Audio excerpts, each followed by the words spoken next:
Welcome to Pittsburgh Sports Memories. My name is Steve Word, and joining me is Tim Hannon. And as usual, we'll be covering sports topics from the Pittsburgh sports scene. Today we have a pretty exciting one. It's the best team seasons of Pittsburgh sports all time. This is any sport professionally or college that has been played. We didn't include high school, sorry, like that Bethel Park winning, girls softball team. You didn't make the cut, sorry, unfortunately.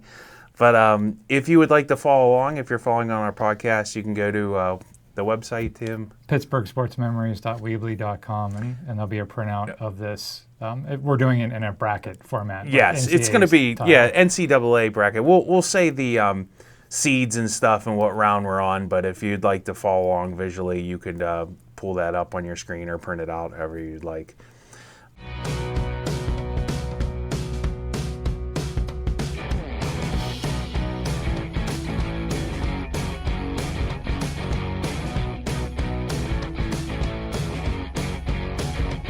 The three criteria basically I used for this was if the team had won a championship, how easy the run was, was it a pretty smooth run?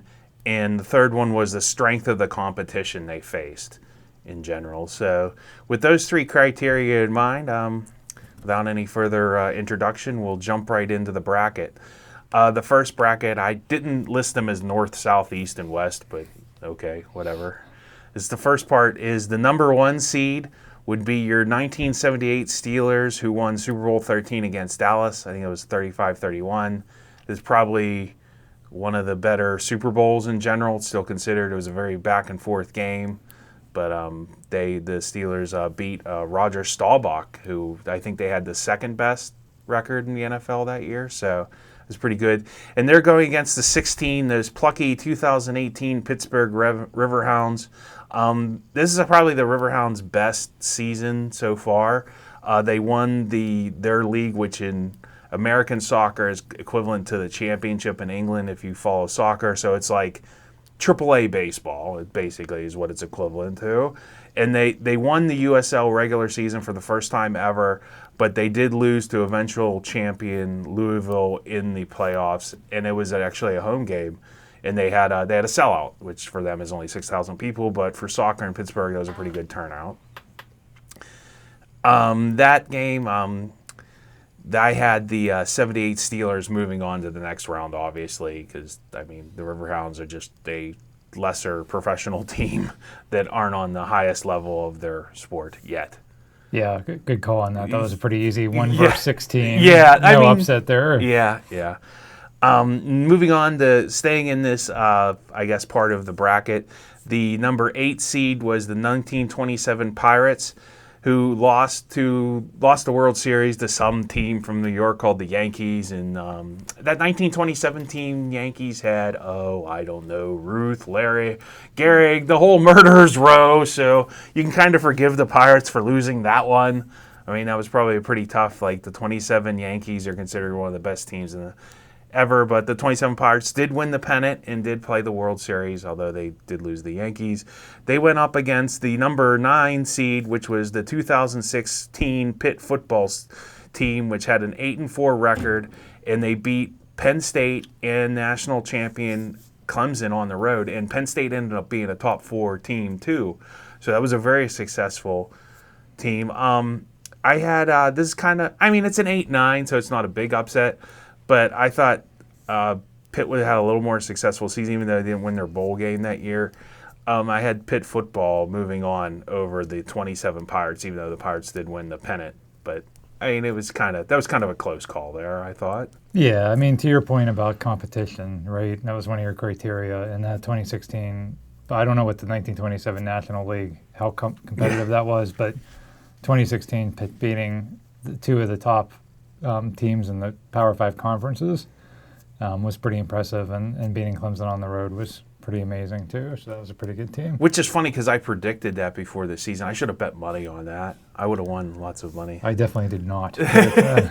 Because I said that, and it was funny. As soon as I came in the next day, the people were like, "You predicted." I was like, "Yeah, I've been a Pitt fan for way too long." Staying on this side, number 6 seed, 2013 Pirates win wild card, the infamous Cueto chant game. To the number 12 seed, 1984 Steelers, who lost in the AFC Championship game to Dan Marino. That was the infamous Harvey the Toast Clayton game. They couldn't cover Clayton and Duper. Out of that, I had since the Pirates won their wild card, they did lose to the Cardinals the next thing, but I think the Pirates had a little more successful season, so I went with the 2013 the Pirates over the 84 Steelers.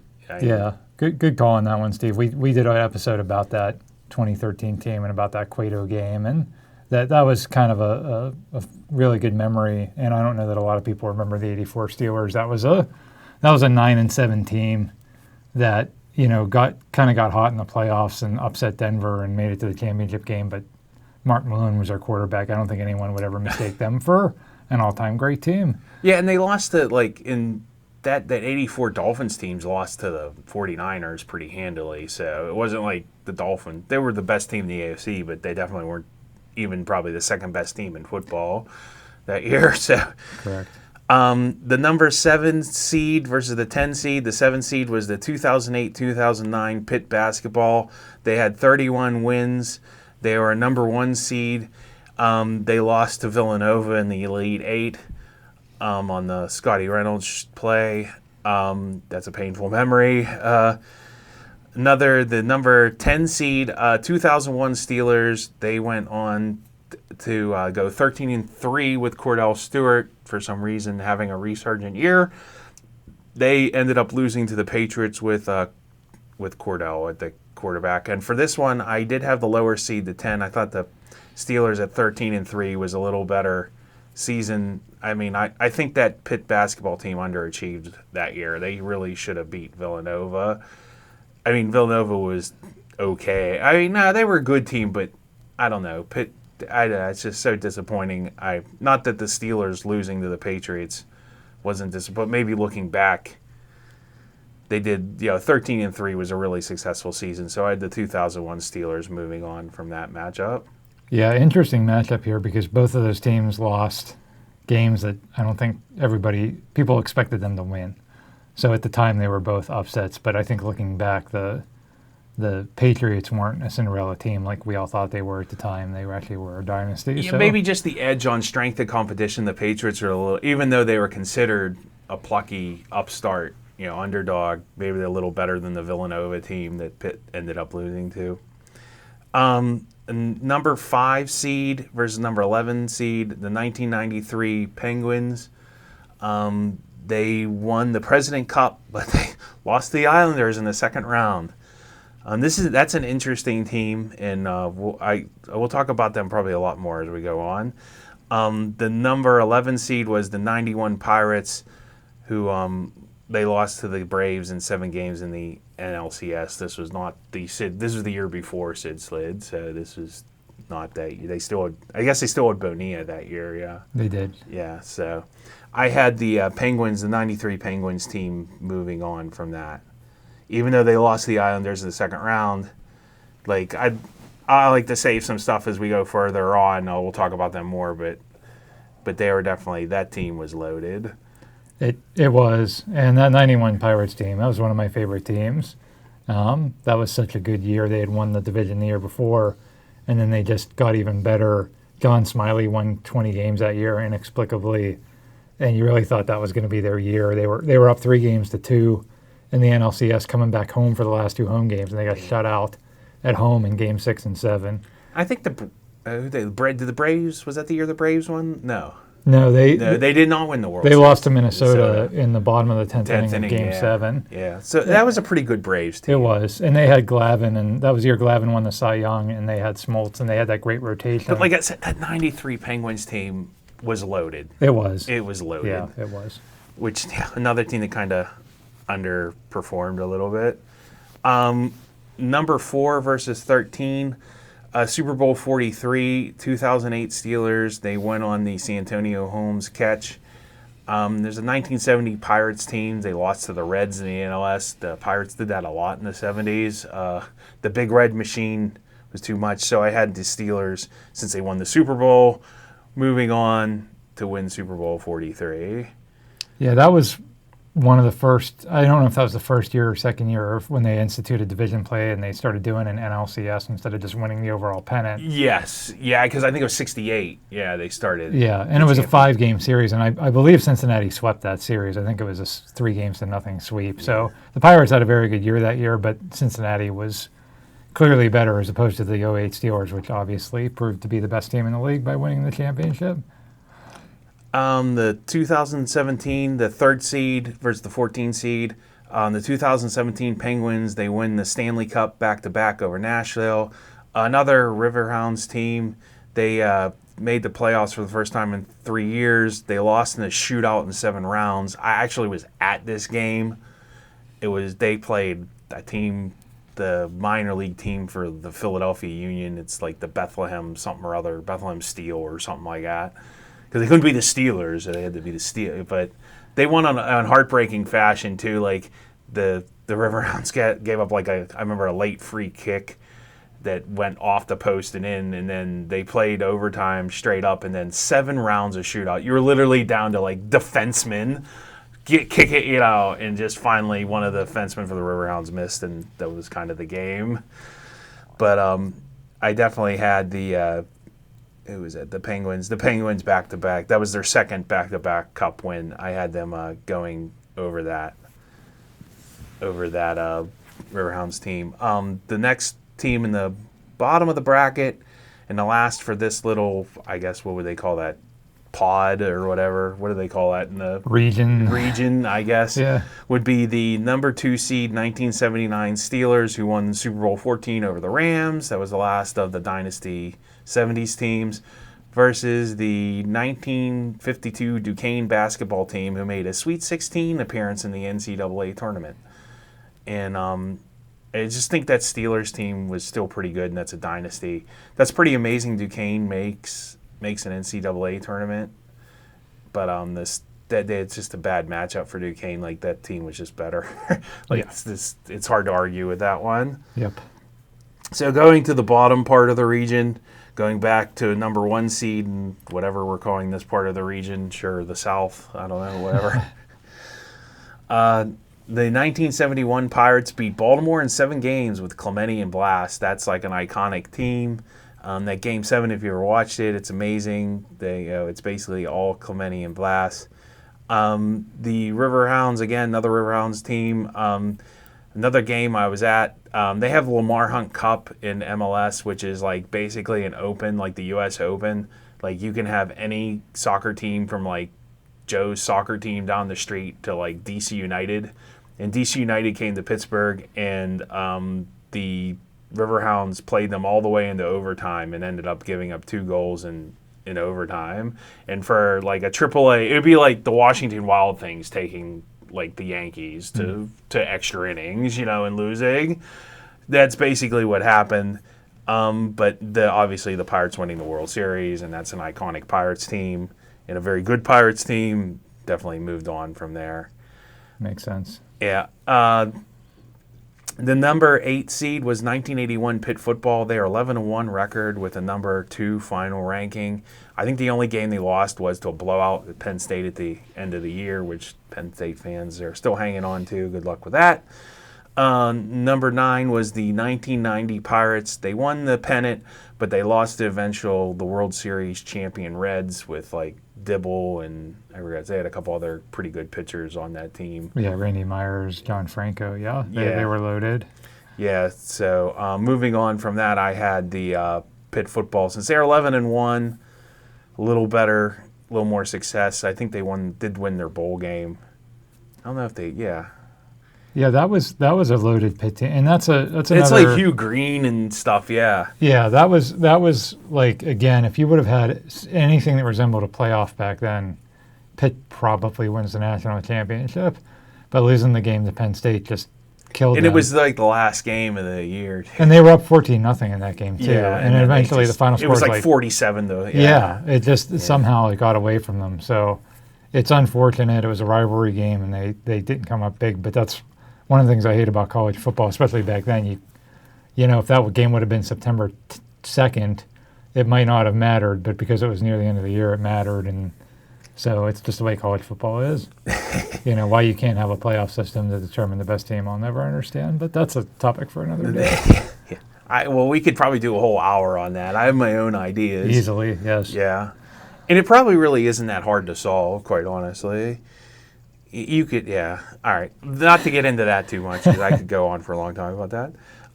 The number 6 seed, 1902 Pirates. This is before the World Series, so I wasn't sure what to do with this team. Like, they won the pennant, but there was I think the American League was around then, but they didn't play them till 1903, right? Correct. Yeah, so I don't know what to do with this Pirates team. They won a championship, maybe. I mean, they're kind of like some of the Pitt football national champion teams. You're not quite sure.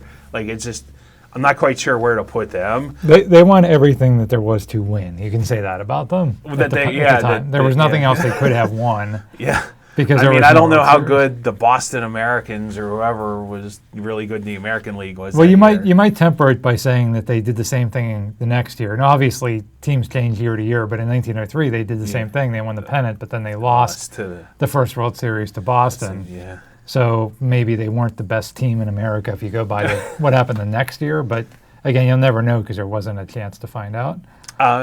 In the 12th seed was the 2012-13 Penguins. They made the conference finals, but they got totally swept by Boston. They signed Iginla late in the season as a rental player. I mean, they got kind of like totally like swept out of the.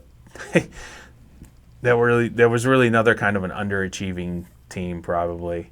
I just had the Penguins moving on from this because I don't know. I think a conference final, like I said, I didn't know what to do with that Pirates team, but I just figured that Penguins team was good, but they kind of underachieved, and I guess a conference final was better than a National League pennant. I don't know. It's fair. I mean, it's really hard to compare eras. Like I'll hear people say, "Well, the Packers have more championships than the Steelers."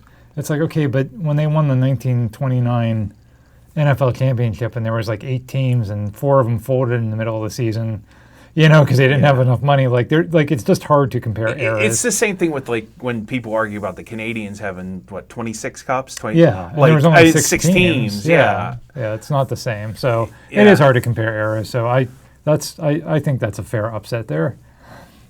Okay, here we go. Here's an upset for you. Upset alert. Here you go. The number 7 seed was 1929 Pitt football. Now, they were the national champs despite Pitt went to the Rose Bowl every year for 4 years and lost every year. And they lost the Rose Bowl to USC, but because college football is college football, they still were national champions. So I kind of held that Rose Bowl loss against them because it's kind of ridiculous that you still won a national championship but lost the Rose Bowl. And the number 10 seed in the 1955 Duquesne basketball, they won the NIT tournament. And not to like, I rank this team very highly because number one, Duquesne isn't exactly an athletic powerhouse, but in the 50s they were in basketball. And you have to understand, in 1955, there were only, 32 teams in the NCAA tournament, right? So winning the NIT was quite an accomplishment because the NIT was a very strong, it wasn't like now it is where it's a complete joke. Right. But you really did have probably like, there were teams that probably got snubbed because you maybe played like in a tough conference or, whatever. So they definitely were beating probably ACC teams that were, and it isn't like Duquesne's like UCLA or Duke or North Carolina or, Kentucky, one of the blue bloods. I mean, I don't know. I think that winning that NIT tournament is probably a pretty big moment in Duquesne sports. What say you, Duquesne alum? Yeah, I'm all for it. Yeah, no, Duquesne has very little to celebrate in the history of their basketball program. So I will take winning the NIT and moving on. But it was more, like I said, it was much tougher back then. It was, and the NCAA wasn't what the NCAA is today. So when they talked about it, it wasn't this clear cut. first tier, second tier like it is today, like you said. So it meant something back then. It wouldn't mean nothing today. So in an upset, that even though Pitt was the national championship, I just put more weight in that NIT when I think they tougher and they actually won something that was proven, and it was probably very difficult to do. And that's lame that they lost the Rose Bowl. I mean, I love Pitt, but it's like, come on, how are you the national Well, they champion? did that a lot. They did a lot of course losing they in did. the Rose Bowl. Again, we're going to go back to this whole college football playoff idea, so we better move on. Yeah. Number 5 is the 1925 Pirates win World Series over the Washington Senators, and I think who's the guy? Big Train or what they? Walter Johnson, I think, was the pitcher for the Senators. Yes.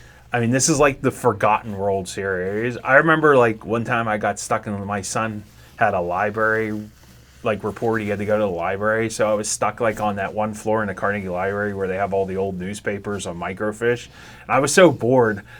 I was like in between, like looking up, well, when's Armistice Day? Let's see what the Post-Gazette had to say about the armistice. It's like, oh, let's look up the 1920. I like literally read all the papers, like the sports pages from like the 1925 World Series, and it literally just made like a little. It wasn't like today where it's like big. It was just a little sidebar. It's like our Pirates won the World Series, or the bee's knees, you know. But they did win, and it's like the forgotten World Series for whatever reason. So. And they took on the 11 seed that was the 1994 Steelers, who lost the AFC Championship to the Chargers. Once again, another team that kind of underachieved. I had that since the Pirates won the World Series and those Steelers didn't win anything, not even the AFC. I had the 1925 Pirates, and they're forgotten. They're not forgotten to us. They're moving on to the next round. So going back to your criteria again about the competition. The Senators were the defending world champions that year. They had won the World Series in 1924. And so they were beating the best teams, whereas the Steelers had beaten Cleveland that year in the playoffs. It was a really good team that year, but they couldn't beat San Diego. They never got a shot at San Francisco or Dallas. There was no way you could say that they hadn't proven that they were one of the top 3 or 4 teams in the league at that point. Yeah, that's a good point. Yeah, because Dallas and San Francisco are kind of the 2 best teams that year in '94. Right. So, the next up on the list, and is another upset alert, and this is probably like a lot of people are going to like yell at their screen about this one, but this should be fun. Number 4 is the 2010 Steelers. They lost Super Bowl 45 to Green Bay. To the number 13 seed, the 1975 Pittsburgh Triangles. If you don't remember the Pittsburgh Triangles, neither did I before I did this. I think I vaguely remembered like being mentioned, but they won a World Team Tennis Championship, and they actually won the championship, whereas that Steelers team I thought really wasn't that good, and they didn't really, I mean, they beat Baltimore, right, in the championship, but they had to come back. Was that the Antonio Brown helmet catch? That was in the divisional round. Yeah, they had the helmet catch game. Yes, correct. Yeah, and then they were really getting blown out for most of the Super Bowl too. Right. To like a good Green Bay team. So I didn't like give them much credit as I should have So in upset alert fashion, the Pittsburgh Triangles are moving on. And beating the Steelers. The World Team Tennis Championship is worth more than a Super Bowl trip. Put that in your pipe and smoke it, I guess. You know what? It would be fun to do an episode on that 2010 team because I agree with you. I think out of all their teams back then, especially out of the teams that went to the Super Bowl, that was by far the least. That was just an underwhelming team.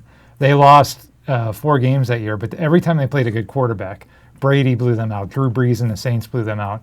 And they got lucky because in the playoffs they played Flacco, and then they played Mark Sanchez and the Jets in the championship game. Yeah. And then in the Super Bowl, they almost got the Bears. The Bears had lost the NFC Championship to Green Bay, and they were able to play Jay Cutler in the Super Bowl, and they could have stolen the Super Bowl championship, but their defense was not up to the task. And then Green Bay had a quarterback, and that they couldn't handle that. The offense didn't play well. Jay Cutler would have emoed them. He would have given them a frowny face. He would. They would have all been really sad about it. It was not a good team. I always thought the 2011 team, the team that lost to Tim Tebow, I always thought that team was actually better than the 2010 team. So I'm with you on the upset here. All right, Pittsburgh Triangles, moving on. I couldn't name you a player on the Pittsburgh Triangles, but sure. The number 3 seed, the 1909 Pirates, this is their first World Series win. And they had the 14 seed, the 2003 Pitt basketball. They won the Big East regular season. In the tournament, they made the Sweet 16. Pitt basketball's done that a lot. I have the Pirates winning their first World Series, definitely moving on over. Like, another, like, making the Sweet 16 is kind of like, a decent Pitt basketball team, but not one of the greats. So definitely moving on there. And coming down to the bottom of the bracket, the number 2 seed, everybody remembers this game, the 1960 Pirates, Maz home run over the Yankees. A pretty good Yankees team. The Pirates, really got kind of fortunate they played a home game for Game 7, but I had them going against the 1988-89 Penguins. They defeated the Rangers in the first round. I remember them losing to the Flyers. I remember that series because the Flyers were like, they scored an empty net goal and they like mocked Robbie Brown's celebration. I think that's also the series where Hextall went after Robbie Brown. It was. Robbie Brown really got under the Flyers' skin, but the Flyers got the last laugh. That was Mario's first playoff appearance and it was the team's first playoff appearance since 81-82. Since the Pirates won a World Series, I had the Pirates moving on to the next round, 1960. Yeah, I loved that 89 Penguins team. That was when I first started getting really into hockey, was that era, and that was the first really good team we had. So I was so into that team that year and that series. It was so heartbreaking because they were up 3-2, and they lost games 6 and 7. But obviously the 60 Pirates have to move on in that matchup. Yeah. That's a pretty easy one. Okay, moving the other side of the bracket, we'll go back up to the top. Come on, if I can move it. All right, going to the top of the bracket. Number 1 seed is the 1979 World Series. The family, they beat Baltimore on a Willie Stargell clutch home run in the 7th inning, I do believe. Played against the 16th seed, which is Robert Morris. In 2010, they made the tournament, which is big time for Robert Morris. They won the conference, but they lost to Villanova on a bunch of crap calls. I mean, literally, Scotty Reynolds had 18 points, 16 of which I think was from the foul line. There was one time, literally, he was dribbling the ball, and the player from Robert Morris just cleanly stole the ball, and the refs were like, tweet! It's like, no, you cannot steal the ball from Scotty Reynolds. He does not turn the ball over in this game. It was bad. It was bad. And that coach ended up being kind of a jerk, but I guess maybe that's why he didn't get any calls. And a pretty easy one, another easy one since it is a 116, the 79 family moves on. In our 8-9 seed, 1931 Pitt football. The national champs, they went 8-1. Their only loss was the Notre Dame versus another 70s Pirates team, 1975 Pirates. They won 92 games, but they lost to the Reds again in the NLCS. Once again, Pitt won the national championship, even though they did lose to Notre Dame.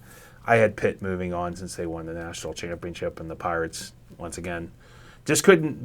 They probably really, they couldn't get past the Reds in the 70s. That really is the kind of the story of the Pirates in the 70s there. Yeah, they were sort of the second best team in the National League for most of that decade. That's kind of the theme. Yeah.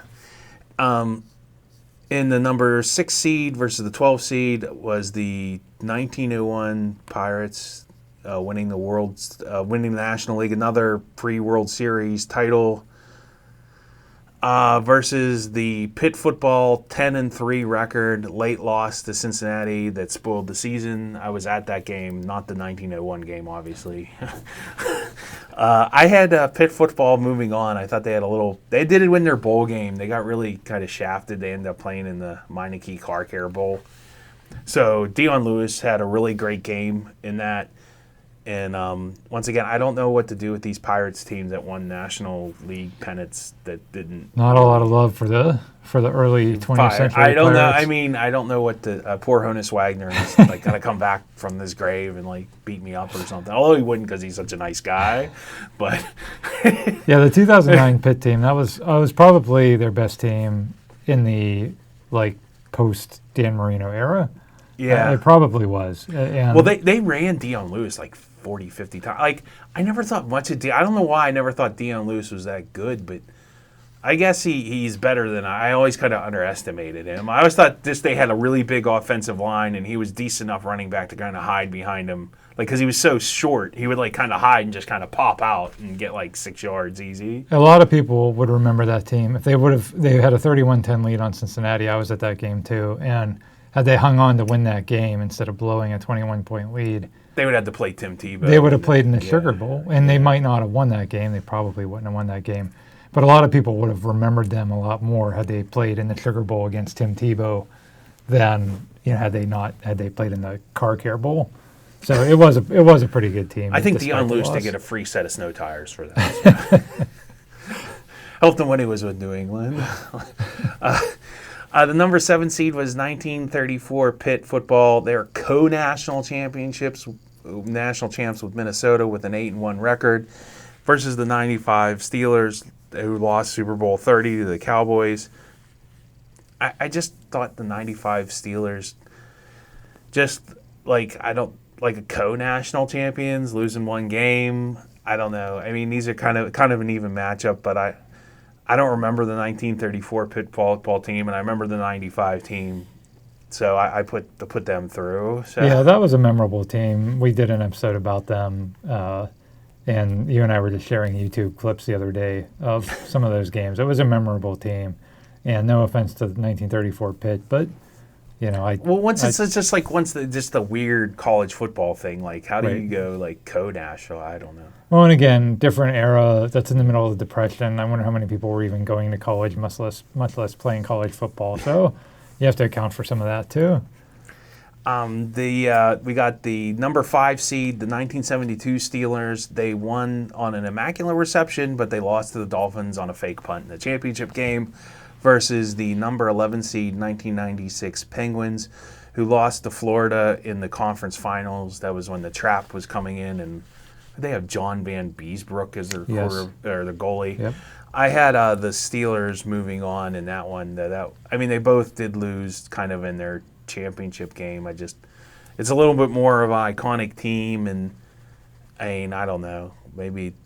Oakland was pretty good, and the Dolphins, that was their undefeated season, so probably the competition was a little stiffer. So yeah, that's a good point. I mean, you had the immaculate reception versus the 4 overtime goal in the 96 playoffs, so you got to give it to the Steelers there.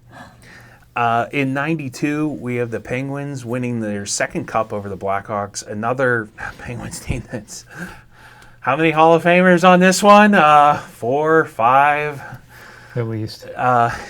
Versus the 13 seed 2004 Steelers, who go 15-1, but they lost the AFC Championship game to the Patriots. I think this is one of the best Steeler teams of all time, but they really drew a short straw there, taking on those 92 Penguins, and I think that 92 Penguins team was just better. And they won a championship, and they're just, like I said, they're just a much better team. Yeah, I agree with your result there. I'm just surprised you had the 04 Steelers as a 13 seed, because I know that's one of your favorite teams. It was a bad seed for them, but yeah, well, sometimes that happens in tournament selection. You just have to blame the committee. Yes, darn committee. Darn committee made up of one Steve.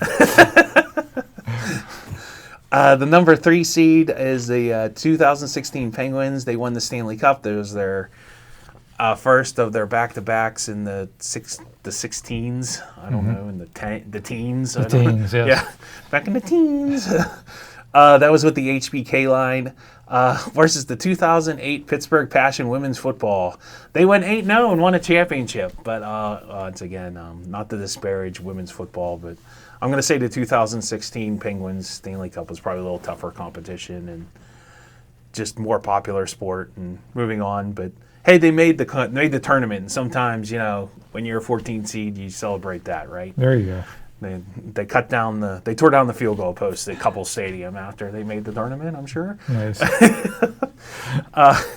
The number 2 seed at the bottom of this bracket is the 1974 Steelers. It was their first Super Bowl. They won Super Bowl 9 over the Vikings. Versus the 1999 Penguins. They defeated the top seed Devils on a Yager goal that saved the team. We did a whole podcast on that. They did lose the Maple Leafs the next. I had the 74 Steelers moving on since they won a Super Bowl.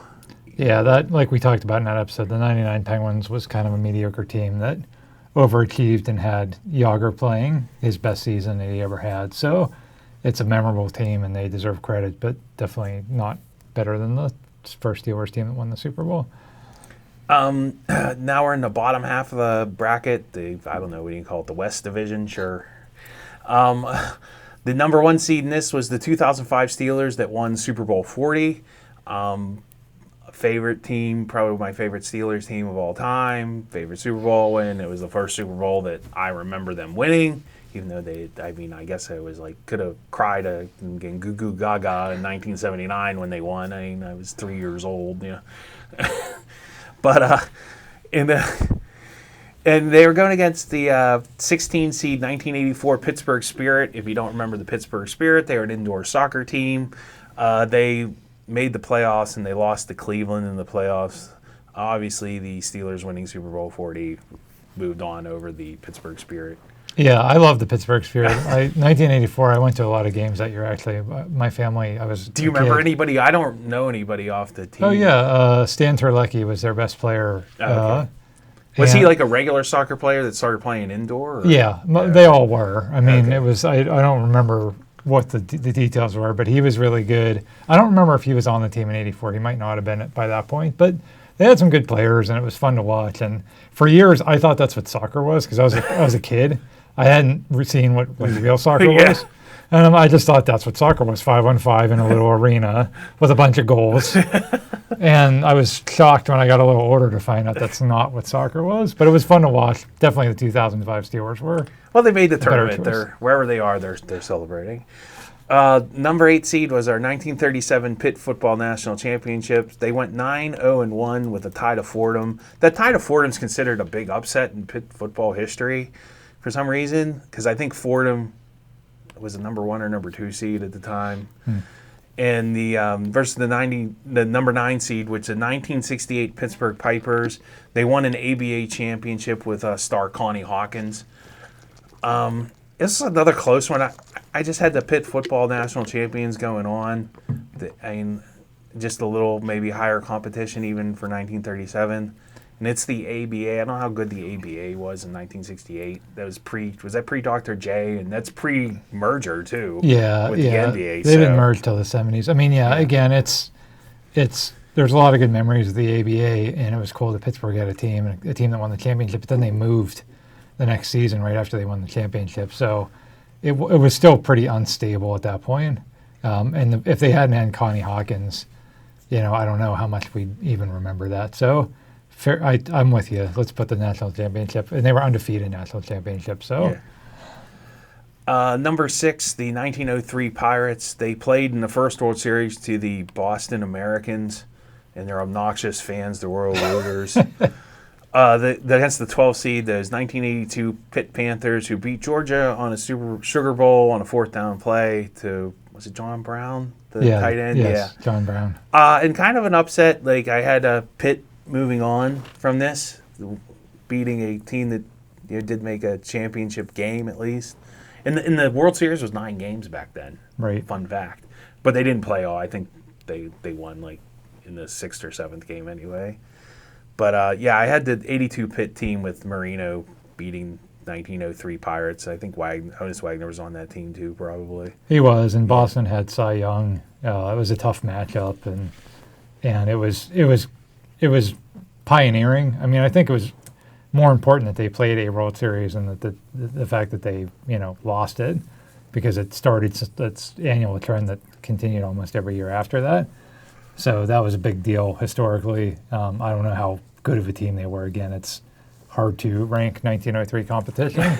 So that 1982 Pitt team, like you said, has that memorable Sugar Bowl. And I guess you should bring up too, there was like segregation back then, so you didn't maybe face the best competition. That's a very good point. Yeah. And number 7 seed was the 2001 Penguins. They lost the conference final to the Devils versus the number 10 1936 Pitt football. They finally won the Rose Bowl over Washington 21-0. Yay, it's our only Rose Bowl win. So since Pitt won the Rose Bowl, and I think the Rose Bowl is still, like, maybe my dad really got me indoctrinated on this, like, the Rose Bowl is his favorite bowl. You think, and I kind of like have started to agree with him. I think the Rose Bowl's like, as Keith said, "Granddaddy of them all." So you win that. That's definitely the biggest bowl game you can win in my mind. Even though there's national championship now, kind of. Yeah. So I have 1936 Pitt moving on over the 2001 Penguins. Yeah, that 2001 Pens team, I fully intend to do an episode about them at some point. That was the year Mario came back, and it was a great year. A lot of good stories that year, but hard to argue with the team that won the Rose Bowl, even if it was in 1936. The number 5 seed, the 2008 Penguins. This was the team, the first time they were really the second year they were back in the playoffs, and they lost to the Red Wings in the final versus the 11 seeded 1989 Steelers.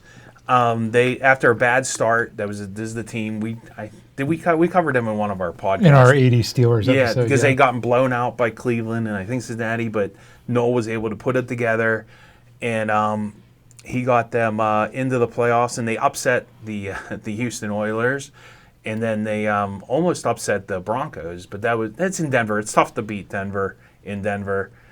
But I think that 2008 Penguins team was just better. They had more star power, and it was like kind of a preview of things to come. And they did go to Game 6, which they almost scored at the last second. Like the puck went in, but I didn't know the puck never did go in, but right. it was really close to go. Close. It was Marian Hossa at the last second to tie it. Yeah, that was a really good team. They stormed through the playoffs. They only lost 2 playoff games en route to the Stanley Cup final. Like they just stormed through the playoffs, and then the Red Wings were just better. And yeah, that '89 Steelers team is still one of my favorites. But they weren't a very good team. They were dead last in the league in total offense that year. Bubby Brister was their quarterback. So it was a fun year. It was a great year, memorable. They got Jerry Glanville fired. That was awesome. But wasn't really that good of a team. The number 4 seed was the 91 Penguins. This is kind of a soft spot team. Like they won the first cup in team history. Pretty good team. They kind of got lucky. They only had to play even though Minnesota got hot. Minnesota wasn't that great of a team. I guess they did have Belfour as their goalie. No. Yeah, John Casey. Yeah, John Casey. Yeah, Belfour was Chicago the next year. Yeah, but against the 13-seeded 2010 Pitt basketball wins the Big East and number 1 seed in the NCAA tournament. I think that's the year they lost to Butler in the second round. Was it? Yeah, I think that was when Butler had their back-to-back. Yeah. Championship game appearances. Yeah, that's kind of a disappointment. That was the one they fouled the guy like on the other side of the court. I think. Yeah. And so I had the Pens' first cup win. Yeah, that's on easy. From that. Yeah. 1976, the last time Pitt won a national champs, they are the number 3 seed in the next bracket versus the 1992 Steelers. This was kind of the Steelers' big comeback year after some down years. They went 11-5, but they lost to Buffalo in the first round of the playoffs in a blowout. Really, well, Rod Woodson got hurt, and there's this guy Sammy Walker, and even interviews with Jim Kelly and them later, it was third and Sammy. But I have the Pens. I have the Pitt football moving on from that one because they were national champs and they blew out Georgia. Woohoo! Yeah, another SEC. There was lots of SEC chanting, I'm sure, right? Another memorable Steelers season. But Pitt, I think, chanted independent because they weren't in a conference and whatever. Yeah, memorable Steelers season, but again, one where they were nowhere close to the best team in the league that year, whereas Pitt was the best team in the country. The number 2 seed at the bottom of the bracket, the last team will go over in this initial round, I guess. There is no name for the first round, is there, in the NCAA? No. We'll call it the first round. Yeah. The 1975 Steelers, they won the Super Bowl over Dallas. I think that's the first Super Bowl win over Dallas. Correct. Yeah. And then the 1992 Pirates, painful one there. They played 7 games. They had the lead. The umpire gets hurt. He won't call a strike for poor Stan Belinda. Stan Belinda grooves one to Francisco Cabrera, and Sid Breen hobbles in. So That was an easy one there. The Steelers win the Super Bowl over Dallas. Then we'll not say anything more about that board. Yes, let's never speak of it again. Except in that podcast we do on the 92 Yes, Pirates. yes. Just a few more rounds of therapy, and I'll be ready to cover that one. Okay. Moving on to we're not even into the Sweet 16 yet, but this is the second round. But some of these teams we've already gone over. In this second round matchup, top of the bracket, back in the other side again, the 1978 Steelers Super Bowl 13 win versus 2016 Pitt football 8-4. Like I said, I think this is probably the Steelers' best Super Bowl win, and I rate this team very highly because, like I said, Dallas is a very good team. Pitt football had a good season, but they didn't win their bowl game, didn't win the national championship. Kind of had like your stereotypical Pitt season, upset a couple high-ranked teams. So I have the Steelers Super Bowl 13 win coming in over that. The 2013 Pirates Cueto chant game versus the Steeler Cordell 13-3 team. I had the Steelers moving on since they went a little farther in the playoffs than the Pirates did. I mean, because they only made the divisional. Yeah, so the Steelers made the championship and lost to the eventual champion. So I have the 13-3 Steelers moving on to the Sweet 16 from that. The 93 Penguins lose to Islanders. This is probably, like I'll say more, like I've been kind of like waiting to talk about this because this is probably one of the best teams in Penguins history, and they never won a Stanley Cup. And I think it's the only team that the Penguins never. That's the only team that won a President's Trophy, right? Yes. So they're really good.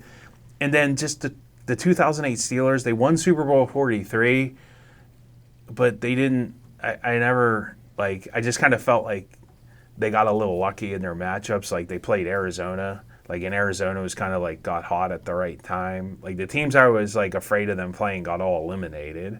I remember that year. And then, they did have to beat Baltimore in a championship game, in a memorable championship game, I think. Was that? Yeah. Yes. So that was, it's a good Steelers team. It's a great win, and maybe there's a little bit of an upset, but I just think that Penguins team that I know is kind of breaking my own rule here. But I put the Penguins losing to the Islanders ahead of the Steelers winning Super Bowl 43. Yeah, that's definitely a controversial one there, Steve. But I see what you're saying there because that 93 Pens team was so good. They set the NHL record for consecutive wins at the end of they have won 17 games in a row, I think, at the end of the season. Yeah. So that's how they went into the playoffs with the longest winning streak in league history. That was the year Mario came back from cancer. I mean, they were just unstoppable. They were going to win their third cup. They were going to play Wayne Gretzky in the Stanley Cup Finals. Well, they would have had to beat the Canadians too, who had right. a guy named Patrick Wall. They who was would have playing out of his mind. They would have, Yeah. but they could have. It would have been Mario versus Gretzky in the finals. It just everything was set up. It was such a disappointing loss because that team was probably better than the other two that won the cup. It probably was up and down the roster, but sometimes the best team doesn't always win, and that was a good example. Well, they never can beat the Islanders. Every team has their Achilles heel, and for the Penguins, for some reason, that's the New York Islanders. Yes. And that, like I said, that Super Bowl 43 team, they were decent. I think they did have a top-ranked defense, but they got absolutely shredded in the Super Bowl. Larry Fitzgerald in the fourth quarter. I mean, you could argue there were a lot of upsets that year in the playoffs. Like you said, Arizona was a 9-7 team. And then even the Steelers, even playing the Ravens was tough. But, again, there were a lot of upsets. They didn't have to play the Colts and Peyton Manning. That was the year Brady got hurt. Yeah. So they didn't have to go through the Patriots. So you could make an argument that the competition maybe wasn't the best that year for the Steelers. All right, moving on to the next matchup, which would be the 2017 Penguins. That was their second of their back-to-back cups in the teens. 1979 Steelers, they won Super Bowl 14. That was against the Rams. I guess that was the second. These are the battle of the two back-to-back teams, aren't they? Yeah. And I just think the Steelers really struggled beating the Rams. They really did. They were down in that game. In the fourth quarter. Yeah, and the Rams weren't really that good. The Rams were another. Yeah. I keep saying. I feel like I've said 9-7 like 4 times this Yeah. episode, but the Rams were a 9-7 team that year. Yeah. They beat Tampa Bay in an NFC Championship game, so that was another year of a lot of upsets. And the Steelers that was the year they kind of got lucky against Houston with Renfro being Right. called out of the end zone when he really wasn't. They were good. So- They were good. That was probably the worst of their 4 Super Bowl teams. And Houston probably should at least been in that game late in the game, right. rather than down 2 touchdowns. And the 2017 Penguins, I've always said that's probably the least, I don't know how to say it, the least talented of the 5 Stanley Cup teams, but it was always my favorite. Like, I just felt like that team never quit. They were going to win that cup no matter what, even if it took double overtime of Game 7 in the conference finals. It was just a great team. So, yeah, I'm with you on this one. I'd give the 2017 Penguins over the 79 Steelers. So now we got the 71 Pirates, who won the World Series against all those Baltimore 20-game winners, against the 1955 Duquesne. Nope, hold on, I skipped ahead there. Okay, yeah, we're still in the second round, right? Yep. Yeah. Okay. 1971 Pirates, who won the World Series, versus the 81 Pitt Football, who's 11-1. I went with the 71 Pirates. They won the World Series. Pitt Football underachieved a little, losing that game last year. They did get a number 2 ranking. And moving on to the next matchup, that would be the 2012 Penguins, who were swept in the conference final by Boston, versus the 1955 Duquesne wins the NIT. There's another upset. I really ranked this Duquesne team highly because I really think, like I said before, I think the NIT was really, you meant something outside of, like, it was probably really was you were the de facto second champion of the NCAA back then. Yeah, So- I think that's fair. And that 2012-13 Penguins team that got swept in the conference final, they put up 2 goals in that Yeah. series. Yeah. They had beaten the Islanders and the Senators, like 2 teams that weren't great, to get there. That was a strike-shortened season. It wasn't. It was a good team because they made it far, but I never thought it was a great team. So I'm with you there with Duquesne. And then the next matchup is the 1925, the Pirates' Forgotten World Series versus those plucky Pittsburgh Triangles. This is a pretty easy one. The Pirates winning the World Series is definitely worth more than whatever the championship the Pittsburgh Triangles won. So I did look it up, Steve. Vitas Gerulaitis was their best player on the Pittsburgh Triangle. So he later went on to win some big titles like the Australian Open. So you asked the Australian Open, is that a major? Yeah, it's a Grand Slam. Yeah, so he was a good tennis player. But you asked who played for the Triangle, so I wanted to give you a name there before we eliminated them out of this bracket. Nice. But the 25 Pirates definitely, and I think did they have Pie Trainer or like one of those Yeah, the other the Wayner brothers. the Wayners. I think they had the Wayners. Yeah, I think that was that era. Yes.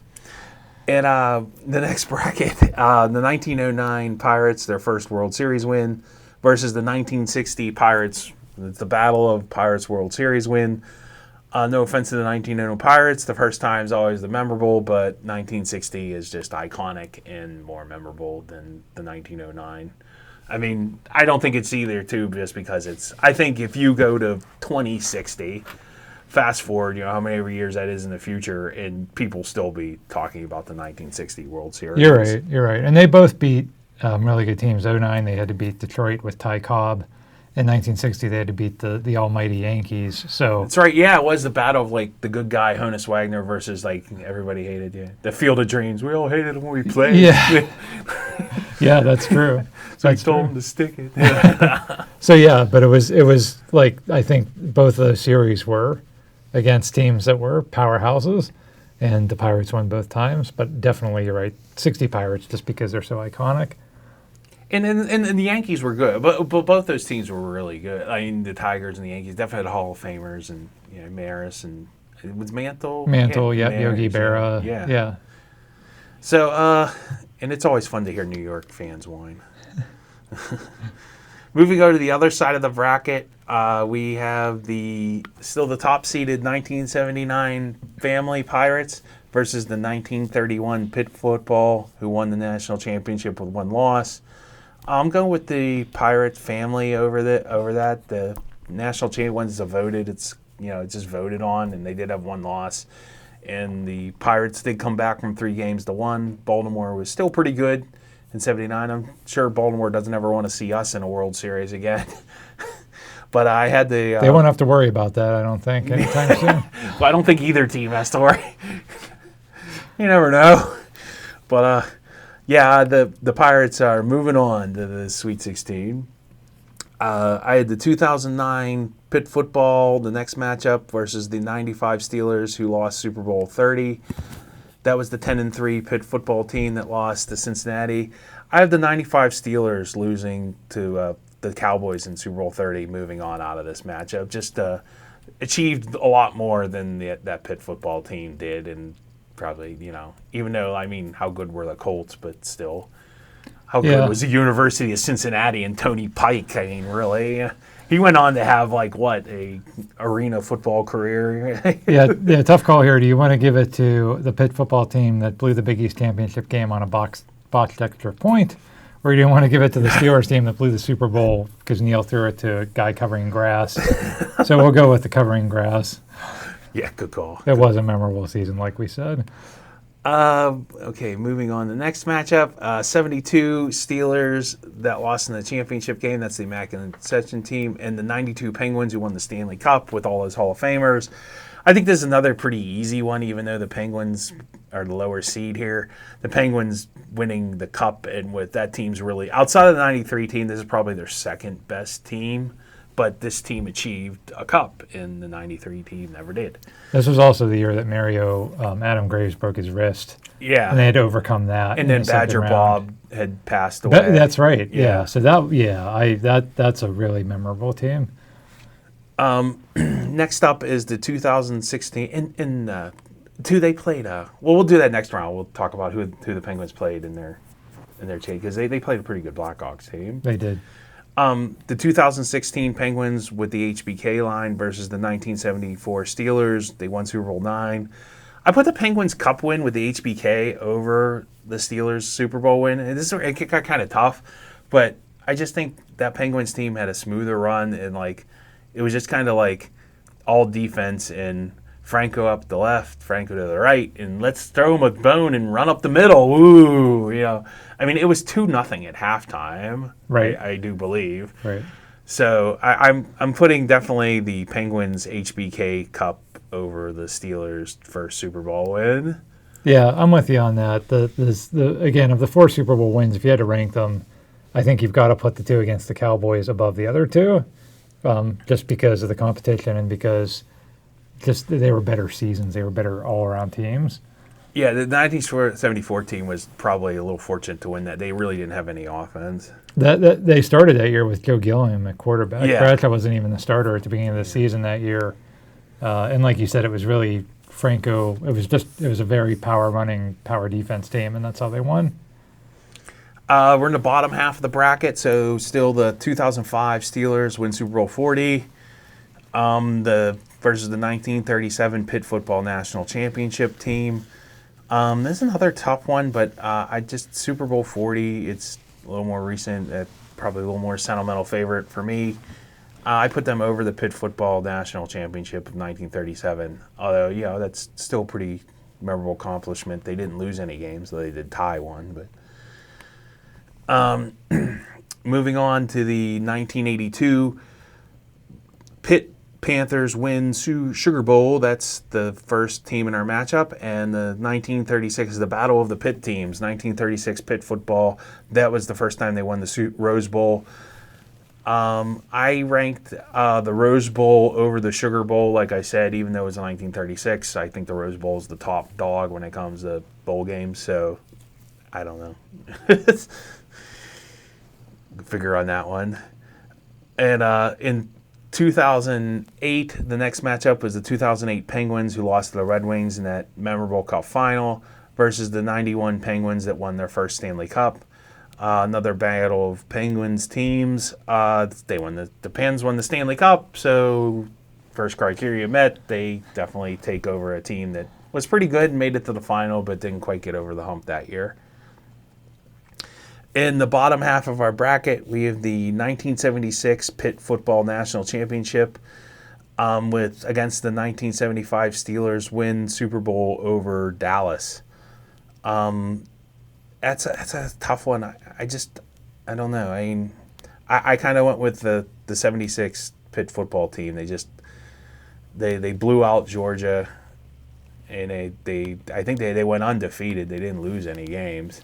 Right. So, and I mean, that Steelers team was pretty good. Like you said, that's a pretty good Steelers team, but just maybe Pitt football just had a little better. I mean, that was a pretty close one. That was a little better. Yeah, that was a 2-3 matchup, and 2-3 matchups are usually two of the three best teams. So that's a tough one, and I don't think there's a right answer to that. So you're right. 76 Pitt was 12-0. You can't take that away from them. Both teams won championships. So 1976 Pitt moves on. Yep. Moving backward into the Sweet 16 now.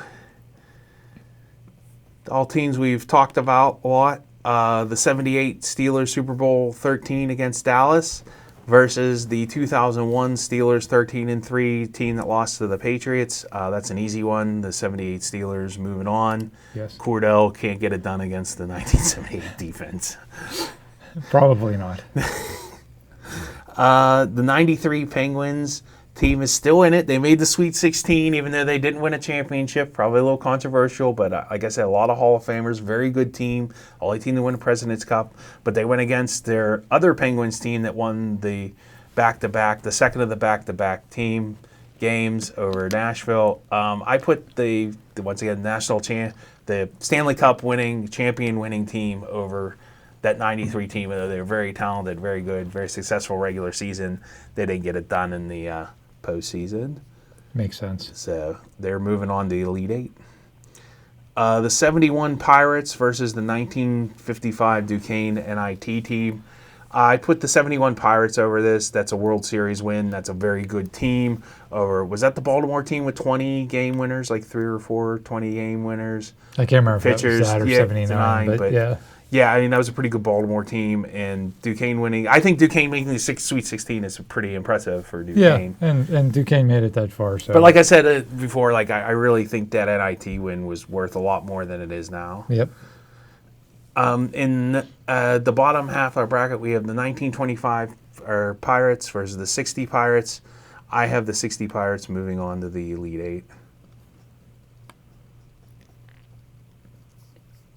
Yeah, again, our iconic team. Yeah. No offense to the 25 team. Kind of funny that 25 team's kind of forgotten. It might be interesting to do an episode about that. We'd have to do, that would take me, I'd have to go back to the library and look at the microfilm again, yeah. Yeah, you'd have to dig up some research, but that's not, cause I think the 09 team, even though that was also more than 100 years ago, that was the Hannes Wagner, Ty Cobb. I don't know, you just hear more about that. The 25 team, it's a little forgotten, so. Out of all the championships in Pittsburgh sports, at least the major ones, more people probably know the Pittsburgh Passion won a championship than the 25 Pirates. Yeah, that's a good point. It's kind of forgotten. I have the Pirates 79 family win versus the 92 Penguins. We're in the Elite Eight now, yeah? No, you're still in the Sweet 16. Oh, we're still in the Sweet 16? Okay. 79 Pirates versus Steelers Super Bowl 30. I keep losing my place. But in a preview of the Elite Eight, obviously the Pirates won. Moving on from Super Bowl 30, the Pirates winning a World Series over Steelers losing, throwing the grass. Neil couldn't beat Willie Stargell. The 92 Penguins, they won their second cup versus the 2016 Penguins who win the cup.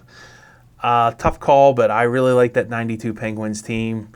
I think they weren't quite as good as the 93 Penguins team, but they achieved a lot more than the 93 Penguins team, so I have them moving on. Even though the HBK line was pretty devastating, I just think that 92 team, was Yager their third line center? Yeah, I mean... or third line, or no, well, he was a wing, so... Well, he was only in his second season, and he was a pretty key player, but they had so many other... It was just stacked. It was a really good team. Super Bowl 40 Steelers versus 1936 Pitt football.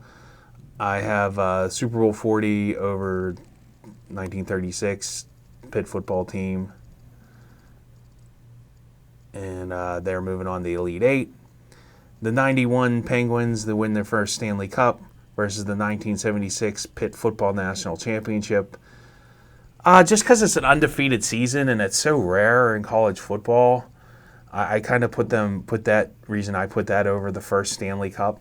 So 1976 Pitt football moving on to the Elite Eight over the Penn's first Stanley Cup. They both won championships. It's a pretty, like you said, a pretty close matchup, but I just think the undefeated maybe puts Pitt over the edge on that one. Yeah, again, that's another one I think with no right or wrong answer, so it's fair.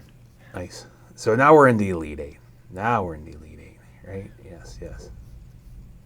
So it would be the 78 Steelers, or is that the final? No, that's the Final Four. Yeah. 78 Steelers versus the 2017 Penguins, who won back-to-back cups. Like I said, the Steelers team was really good. So I had them going over the back-to-back cup teams of Nashville. Like you said, they maybe weren't the talented, but they're definitely a plucky team. But I think that, the Steelers, that's definitely they're one of their strongest Super Bowl teams. We'll talk about them more later. The 71 Pirates versus the 1960 Pirates. This is another tough one, but once again, I just think the 1960 Pirates, they played the Yankees, who were probably better than the Orioles, the Baltimore Orioles. So I had the 60 Pirates moving on to the next round.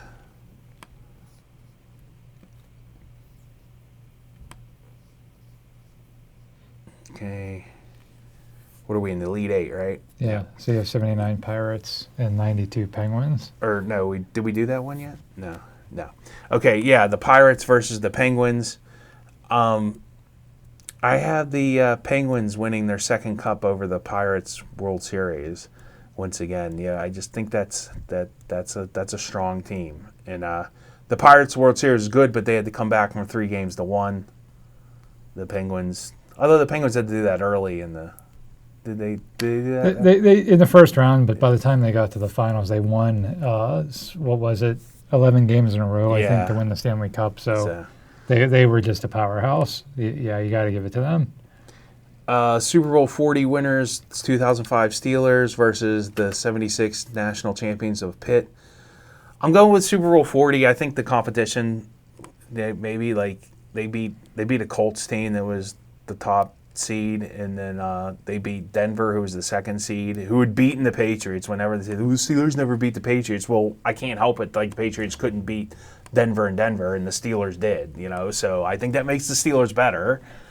And the Patriots got blown out in that game in Denver. So whatever. And that was the Jake Plummer is come on, right. Blown up by Jake Plummer. Okay, defensive genius. So the defensive genius couldn't figure out how to stop Jake Plummer, so the 2005 Steelers move on over the Pitt Football National Championship. But it's still, that's another probably closer than it probably should have been. So Steve, who are your final 4? Let's list them out. Okay, the final 4 is the Penguins win the second cup, the 2005 Steelers winning their Super Bowl 40, the 1960 Pirates winning the World Series, and the 1978 Steelers winning Super Bowl 30. So all 4 of these are championship teams, and arguably they're all iconic, right. And they're all like. It was tough. But I think that 1978 Steelers team was the best team outside, like best regular season and postseason team the Steelers have ever had.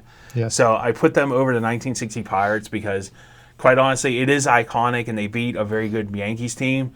But look at the scores from that World Series. It's insanity. Like, when they lost like 10-3. Like, the games weren't even close. And then, like, I don't know who the pitchers for the Yankees exactly, but they must have only had like 1 or 2 good ones because, like, the Pirates, like, whenever they had those other games, they would be slugfest, and they won them. To their credit, they won them. And, it just goes to show, just because you lose every game by a big margin doesn't mean you lose the World Series. Right. But I had the 1978 Steelers moving on to the championship game over the 1960 Pirates. Yeah, I think that makes sense. And that theme of, who was really more dominant, I think you kind of use that on the other side of the bracket too. Yeah. And then we have the 92 Penguins win the second cup versus the 2005 Steelers win Super Bowl 40. Both teams played tough competition. Like, I'd like to talk about the Chicago Blackhawks for a minute. Their two goalies were Eddie Belfour and some guy named Dominic Hasek. I just watched a replay of Game 4. Like, that Game 4 in the Blackhawks series really should have been like 10-0. Like, Hasek stoned Mario 3 times on a breakaway. So, the Blackhawks were really good that year. And it just shows how good the Penguins were. They could play it any way you wanted. And the Blackhawks tried to shut it down. They tried to, skate with them. And they just, no matter what they did, and they put out like a really good goalie. Hasek, Quine hadn't come into his own by then, but he still had a pretty good performance in that game. So I really ranked that 92 Penguins team highly. I think that's the best of the Penguins Cup teams. And the 2005 Steelers they were good. I mean, would you say they're the third best Steelers Super Bowl winning team? I mean, I don't know. Behind that other team that beat Dallas, I don't know. Yeah, it's hard to say. I mean, they were, so when you talk about competition, the 05 Steelers had to beat the top 3 seeds in the AFC playoffs, and they beat the Seahawks, the number 1 seed from the NFC. So they have that.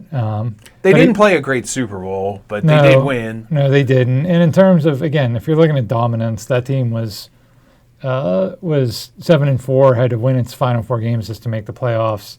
It was a great run, and it's a memorable team, but the 92 Penguins, again, after that second round against the Rangers, they just steamrolled everybody. And so, yeah, I think I'd give it to the 92 Penguins here also. So that led to our championship game of the 78 Steelers versus the 92 Penguins.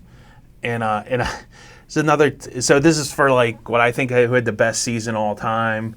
And 2 championship winning teams, 2 teams that played tough competition. 2 teams that are iconic. I mean, lots of players on these teams in the Hall of Fame.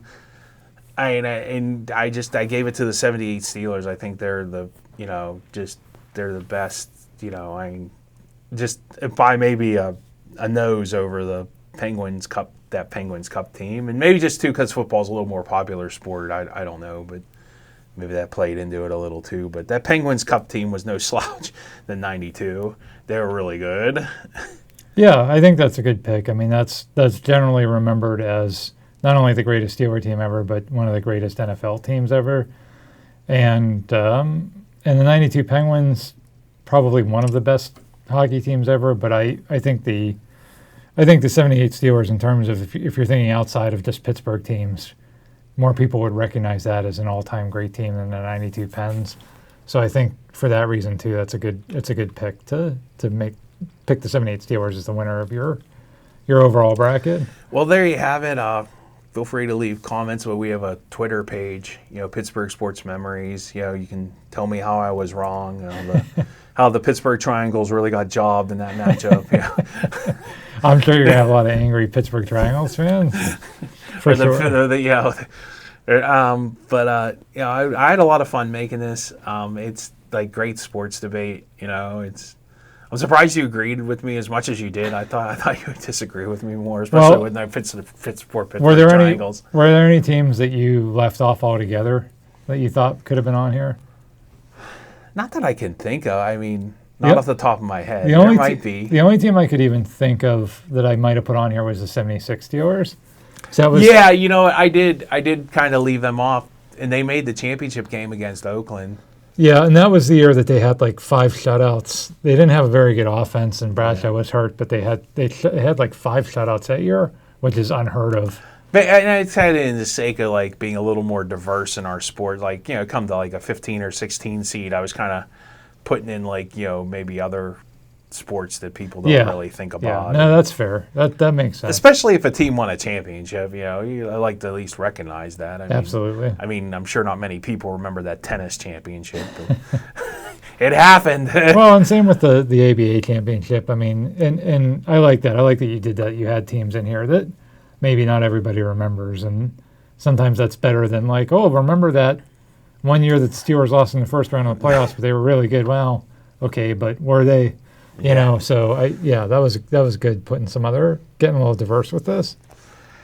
Well, thanks for tuning in. Like I said, feel free to share comments on our webpage, which is, again, PittsburghSportsMemories.weebly.com. Yeah, and we're on Twitter and Facebook also. So feel free to vent your frustrations with my picks there. And thanks for listening in. Thanks, everybody.